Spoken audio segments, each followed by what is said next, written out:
And we live. Hey guys, welcome back to my channel. Good morning or afternoon if you're on the East Coast, and welcome to my channel, Watch Your Mouth Reviews. This is your boy James, where I am here to give my honest review while trying to watch my mouth. I'm gonna try, y'all, but it's going to be very, very hard with this show. But joining me as always is my co-host, Mrs. Best. Y'all say what's up to her. Hello, beautiful people. Good morning. I hope you like and subscribe. Um, I was Yes. bored. Y'all, it is something else. But make sure you Me guys too, bro. subscribe to Mrs. Best channel. Any reviews or recaps that I do not cover on my channel, it's because we are on Mrs. Best channel recapping other shows. She has a lot of shows that are leaving us, but that's okay. We're going to definitely make up the time and do some other lives on her channel. So you don't want to miss it. So make sure you subscribe. Um Let's see. Shani is here. Good morning, Shani. Thank you for being here. And ooh, James, I can still hear your voice, the sleep in your voice. Here's the thing. I've been up since 3 this morning, so it's not Me Shani. too. I am a different human being. Okay, I'm a different human being. I noticed on another live you said the sleepy in my eyes. I have an allergy condition that causes that, and then this voice is just what it is. If it is a morning voice, it'll get better as the live goes on. I haven't talked yet. I haven't spoken to anybody yet, except Mrs. Best early this morning. Did I yawn? I'm still waking up. I'm not gonna lie. I fell asleep after our live ended last night, like right after it ended. Woke up at 2 a.m., couldn't go back to sleep. So I don't know how I'm here, but I'm here for James. I do not have a good morning sexy voice. I have a very like high pitched, then wants to go low. My voice is weird. It always has been. I think I don't use my larynx right. I don't. So I used to talk over my larynx when I was a kid, and I didn't train my voice until I was maybe 15 or 16 to stop doing that. So yeah, crazy, crazy, crazy. But anyways, enough about me. We talking about the Braxtons. We TV. Let it go. Just let it go. Give them to YouTube. Give them somewhere else because this is not working, y'all. Give them I'm to them. Let Yeah, I them get own their own rights so that they can. because I'm gonna address two things before I keep up the episode. There's no point for Tony to be here. At all. There's no point of Tony to be here if we're just gonna see her in a car the entire time that she's gonna be on the show. Now, granted, this is only episode 2, but for her to have the biggest name of you all, why it just seems like she just agreed to be on the show to help y'all, and it's very obvious.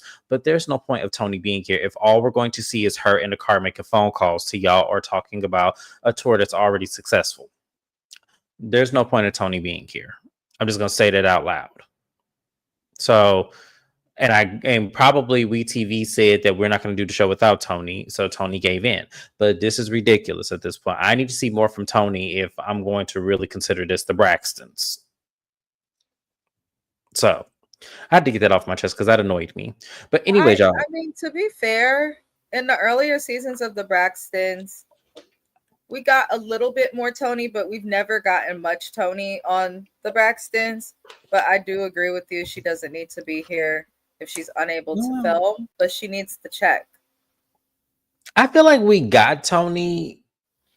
Like Not we just didn't really. get Like we, in we didn't get season her one, business, Tony. Like we didn't get her business. We got Tony, but we just didn't get her business.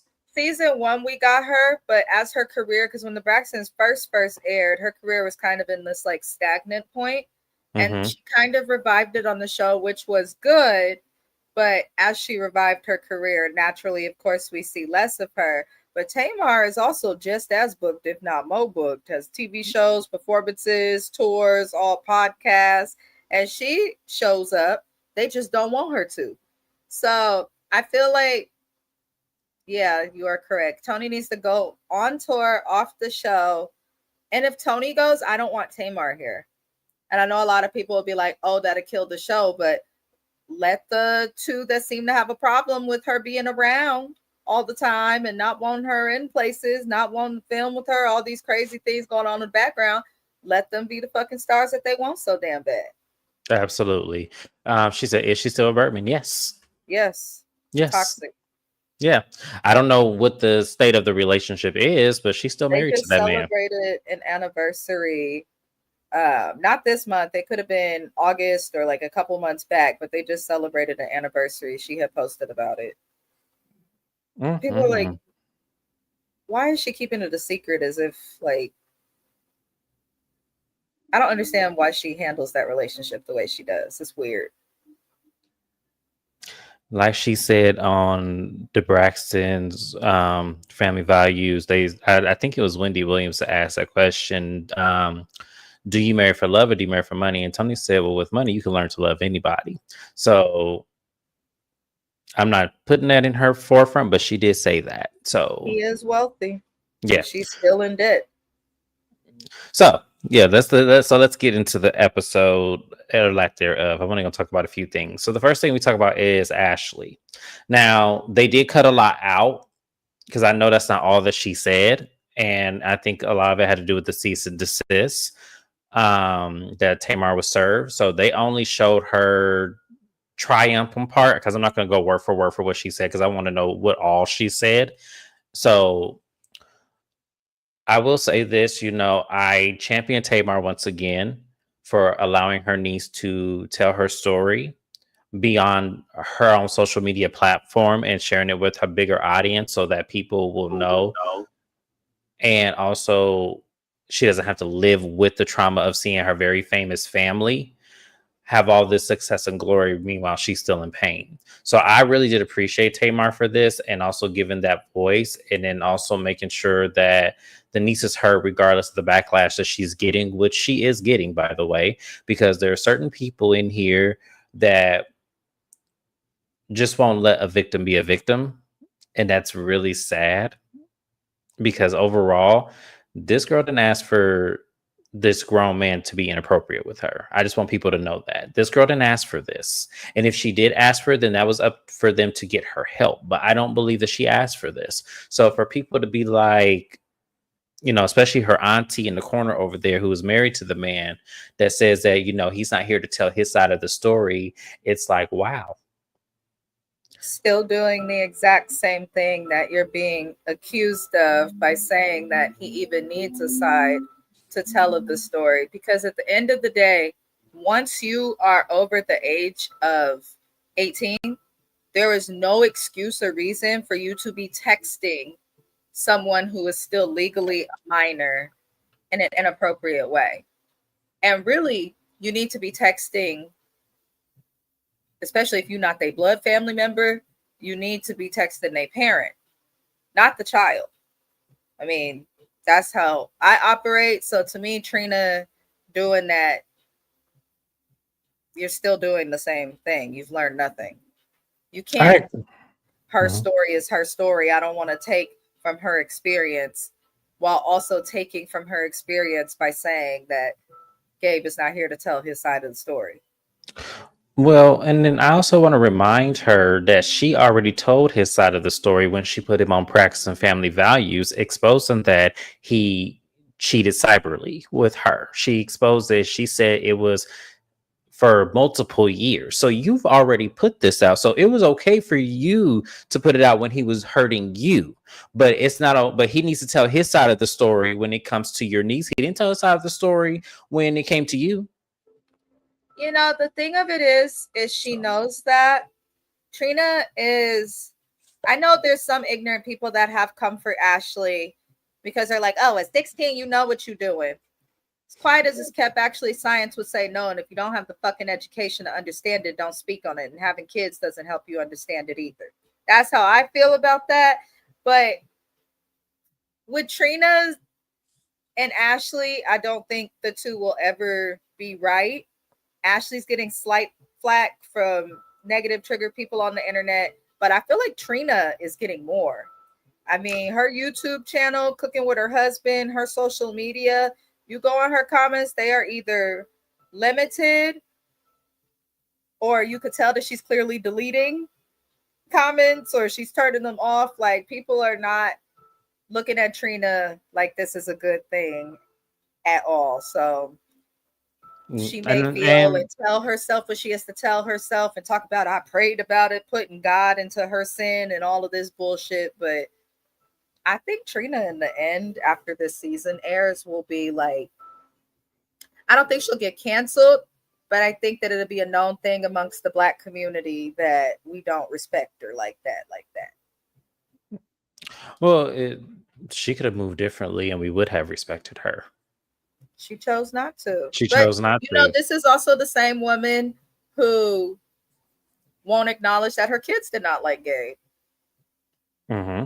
I saw the Like, she Yala won't episode. acknowledge that. I feel like her boys are very vocal and have said this to her.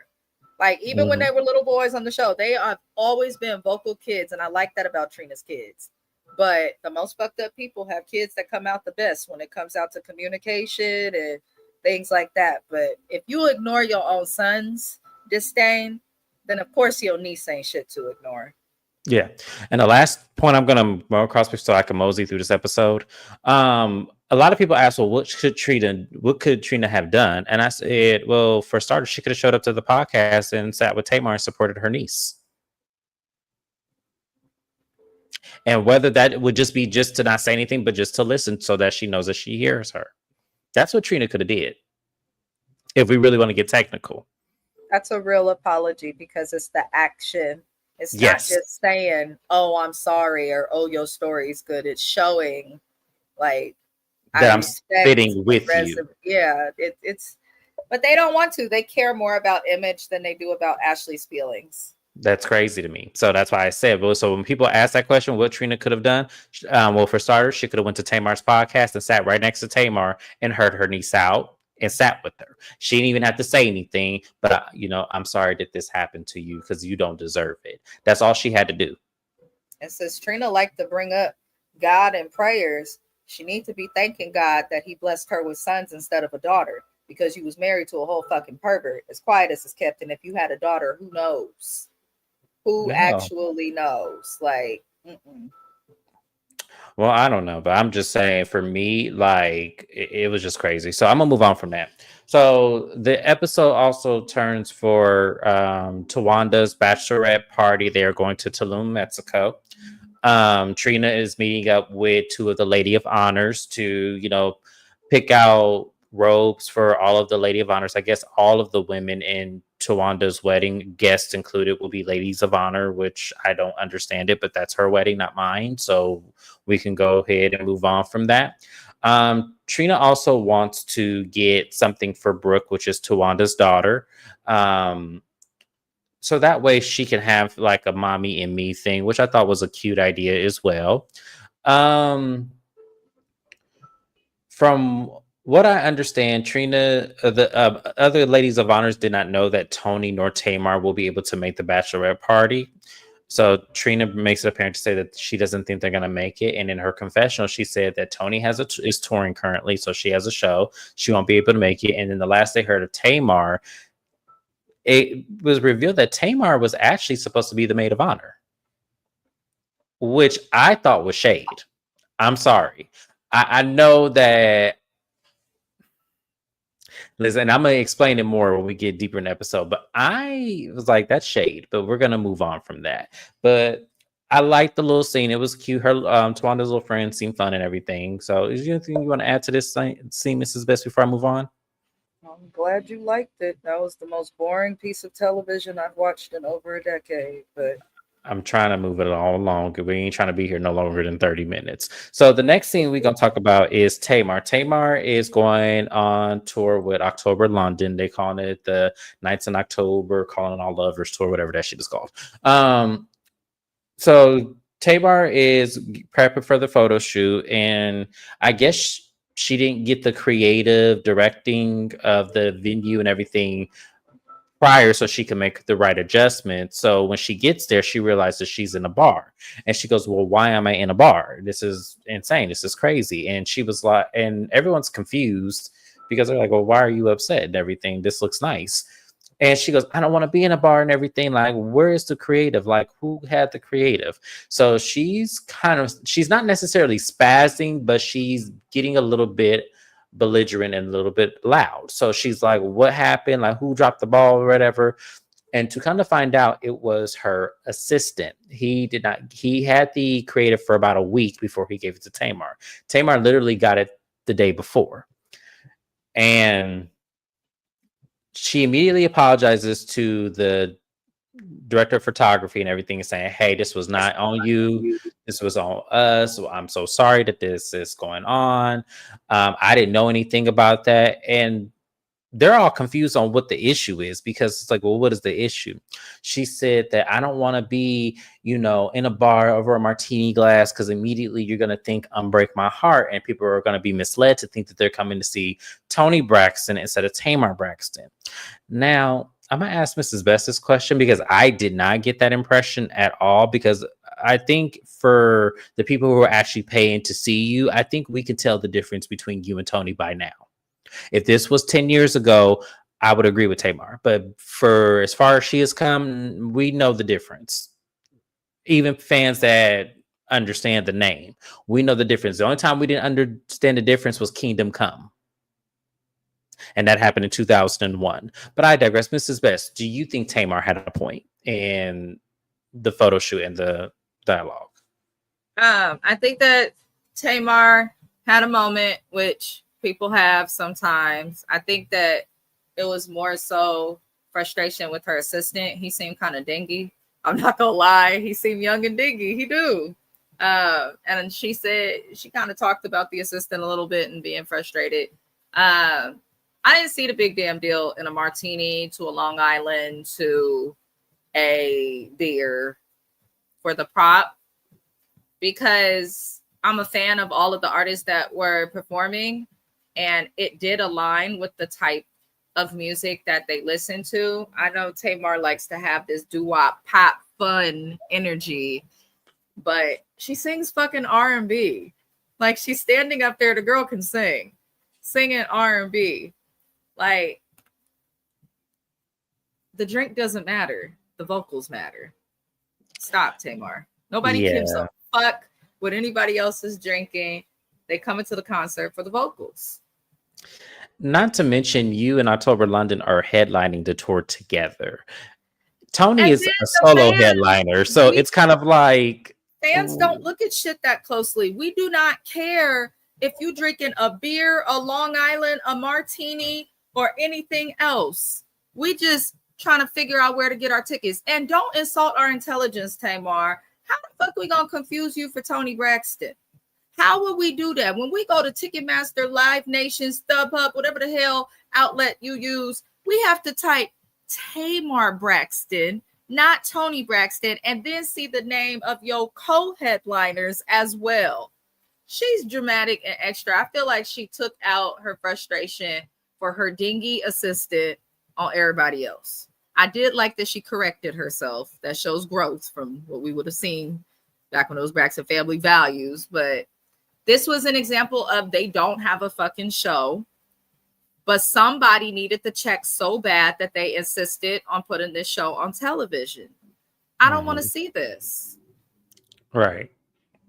I want to see the sisters interacting together, doing funny, goofy things, trying to blend the cousins, introduce us to the kids, show us how they interact with each other. Like, I don't want to see this. Agreed. So we're gonna move it on along. So Tawanda and Sean, and they had to have this very dramatic expose, because I know they couldn't show her actually being struck by a car on TV. I got it, y'all. But Tawanda is at the airport and immediately gets struck by another car, and she had some very severe injuries. When they showed her at the hospital, she had lost a veneer, and also she had damage to her wrist where she may need surgery. Toni calls her at the hospital and checks on her, and Toni's like, well, now you can't go to the Bahamas. And this is how I know they don't communicate, because Tulum and the Bahamas are two different things. Totally two different cultures, totally two different ambiances. Tony talking about the Bahamas, and she said, "Well, I'm not going to the Bahamas, and why I can't go." So Tawanda is telling Tony that she's still going on her bachelorette trip. She don't care if she got to drag a leg, a limb, don't care. She is going. So Tony doesn't think she should go, which I actually agreed with Tony because the last thing I want to do is spend all that money and be in all this pain. Like I have a knee injury right now, y'all, that I'm recovering from surgery. I'm not going on no vacation if I cannot enjoy myself and I'm going to be in pain. There's absolutely no way. But, Tawanda is, she one of those rebels. So that's what she's going to do. She ain't no So, rebel. She ain't no rebel. We respect rebels. Let me tell you about this bald-headed scallywag. She is the person who needs this show the most and wants it to stay on television. It is very clear based on season 1 and how Tawanda was coming at the production and stuff. Like, Tawanda just wants this show to keep coming. And she know that if she's sitting at home, laying in bed, rested, she not going to have anything to film. She knows that we're already bored and not that impressed by her. So this Tulum trip had to happen. And in her head, she probably said, what better way to provide some drama for my storyline if I'm in Tulum while my friends are ziplining through the jungle and I'm just in pain watching my child. Like, I feel like Tawanda is using her injury to stay relevant on this show. And she doesn't have to do that because she's a Braxton, but she's boring. That's all.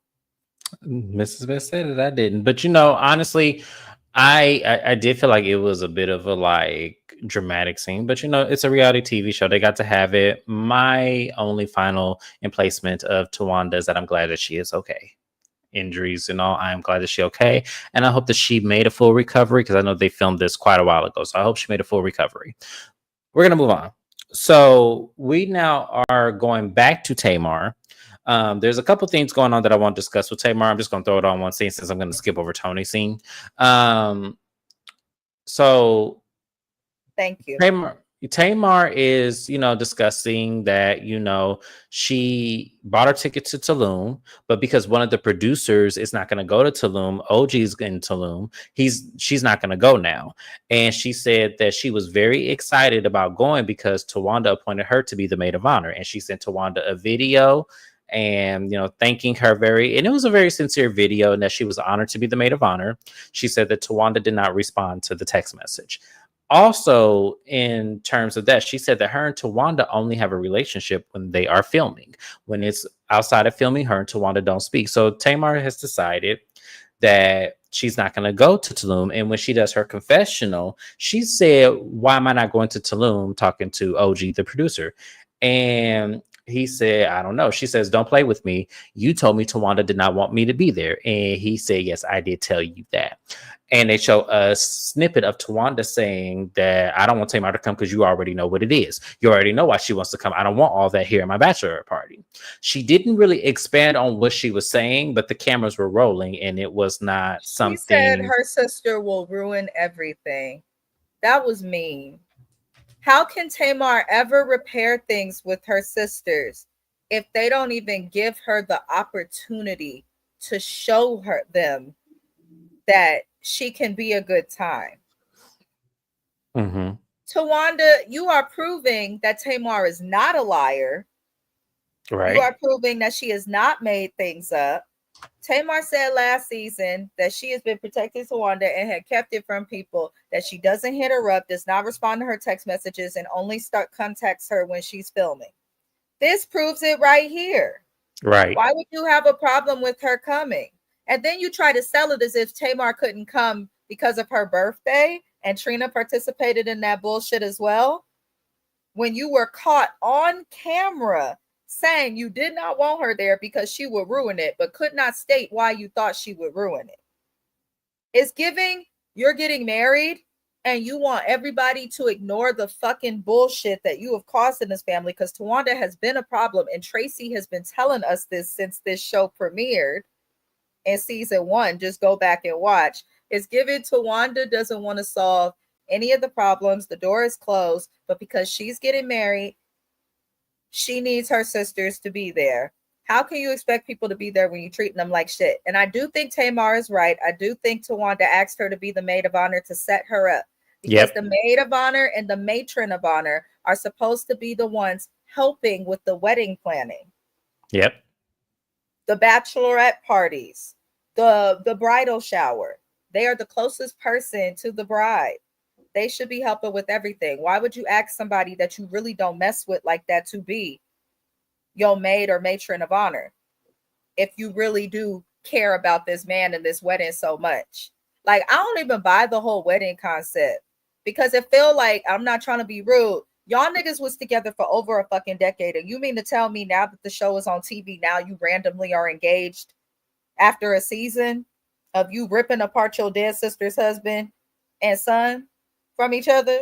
Now you want to come back and you suddenly engaged to this man who didn't care to propose to you for, what was it? The show was off air 8.5, 9 years.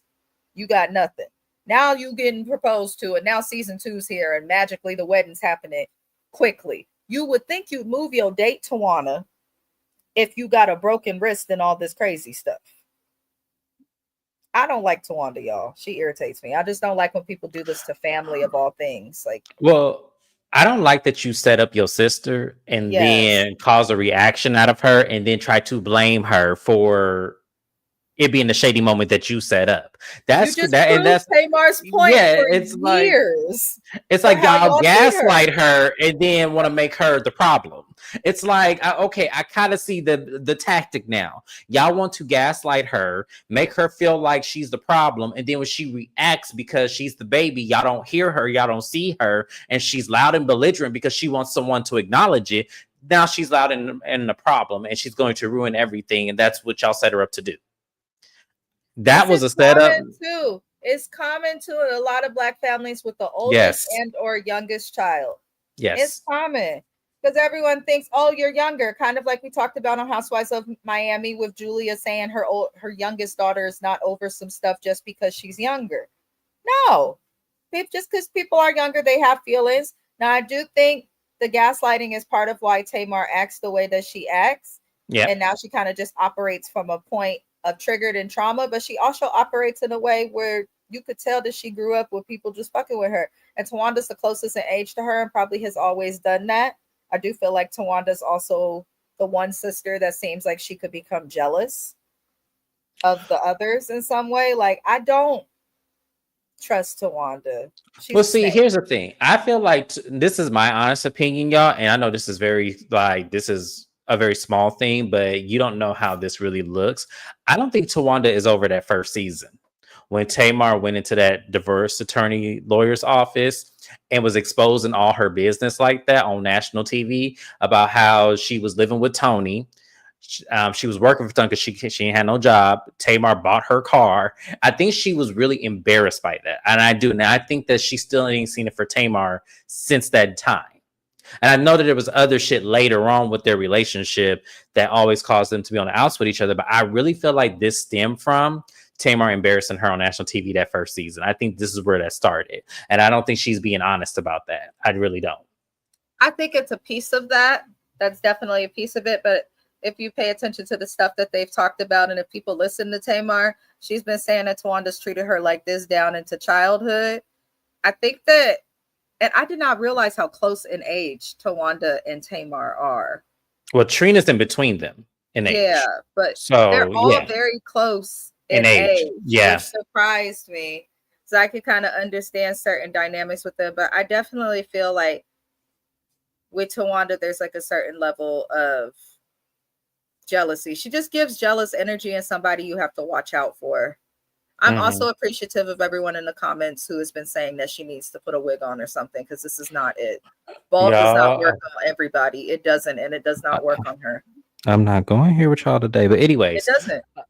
so we're at Tawanda's, bachelor party in Tulum, Mexico. The villa they got was very beautiful. I have not been to Tulum personally. The only place I've ever been to Mexico was Cancun. So I that is something I'm still looking forward to going to because Tulum did look beautiful. I'm going Um, next month. I'm so excited. I know, have so much fun. I can't wait to go myself. But I'm not gonna go over every detail of it. I'm just gonna go over it. It looked like it was a fun time. The only thing I'm gonna be calling Tawanda out was on was her crying, talking about it hurts me that my bio sisters are not here. I really wanted Tony and Tamar to, be here in this. And I'm just looking at Tamar. I'm looking at Tawanda like, okay, It's if you that want to. statement, yo, bio sisters, like it's the intentional division. Yes. Okay. You got it too. I was just about to She's say that. this is a common manipulation tactic of narcissists.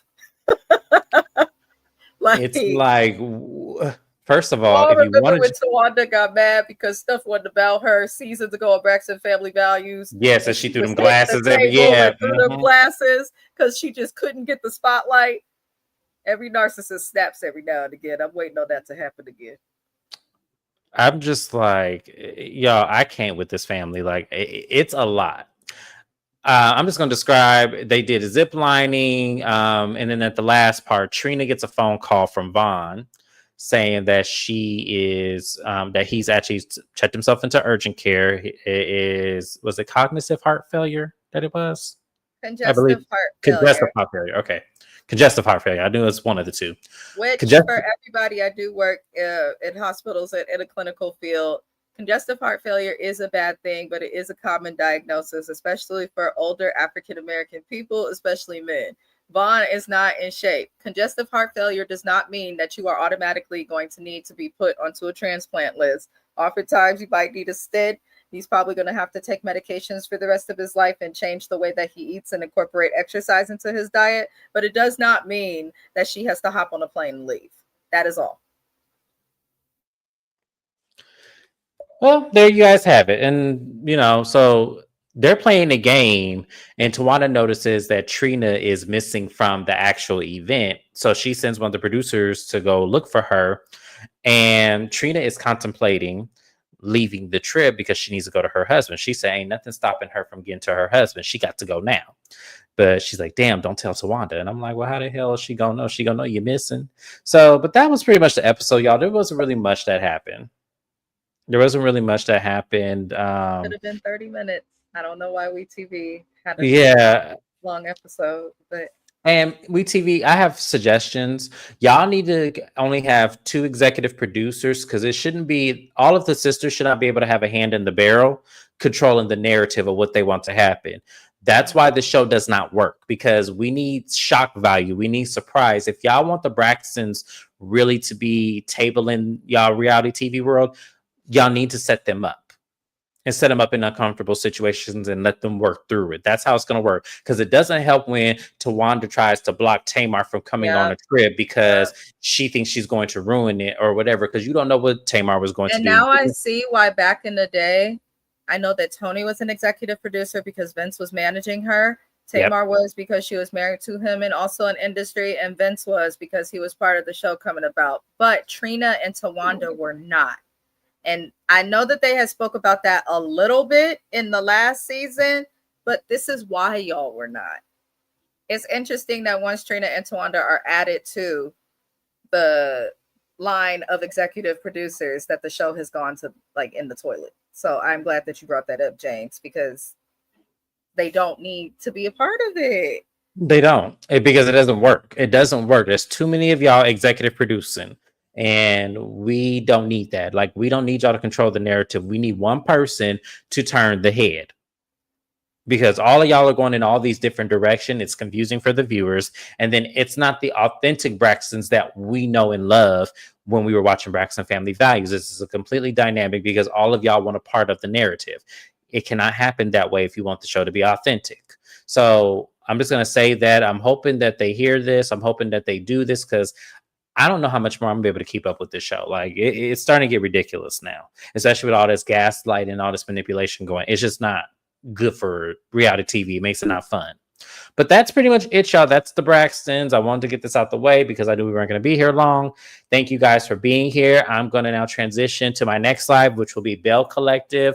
That's going to be something else. So y'all make sure y'all do not miss it. Make sure you like, comment, and subscribe to my channel. Like the video, you guys. Please subscribe. If you are constantly here looking at my content, please subscribe. It is free 99. It does not cost anything. Thank you guys so much. I love you guys. Have a great one. Bye-bye now.